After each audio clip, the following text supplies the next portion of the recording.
દે તું તે તારી માયા જ હાલવાનું છે. જો નંબર પ્લેટ વગરના ડમ્ફર, બરોબર. આ નંબર પ્લેટ નથી, આ અશોક લેલનનો ડમ્ફર છે. એને કોઈ પણ જાતની, જો આ બીજું ડમ્ફર સામે આવ્યું, બરોબર, કોઈ જાતના ક્યાંય કોઈ ડમ્ફરના આગળ નંબર નથી, કોઈ ડમ્ફરના પાછળ નંબર નથી. નાગનેશ ગામ આ તમે જોઈ લ્યો. એ મને સાઈડ દેવાની કોશિશ કરે કે ભાઈ તમે નીકળી જાઓ એમ, પણ ના, આપણે આજે વિડીયો ઉતારી લેવાનો થાય છે. જોઈ લો, કોઈ જાતે તમને ક્યાંય કોઈ નંબર પ્લેટ દેખાશે નહીં. આ નંબર પ્લેટ વગરના ટ્રક બિનદાસ તમે જુઓ નીકળે છે. અને અહીંયા હોલ્ટ કર્યો છે. એ જો આ રેતી ક્યાંક અહીંયા આવે છે. જો આ જગ્યા છે આખી, આ જગ્યા જો અહીંયા કાંટો છે, એથી માલ નીકળે છે ધોમ.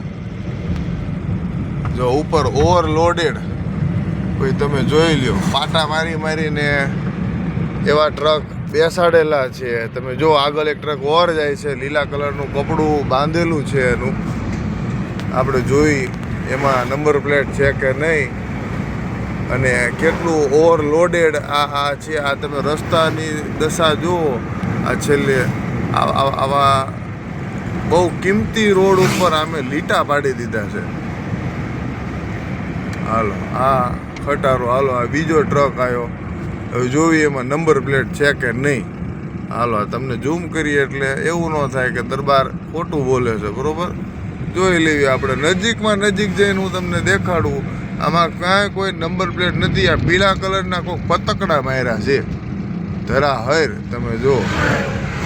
અને ઓવરલોડેડ માલ છે.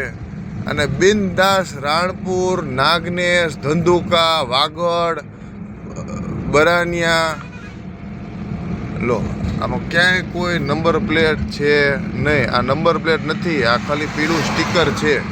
ઓલી બાજુની સાઈડમાં નંબર પ્લેટ નથી, પીળું સ્ટીકર છે.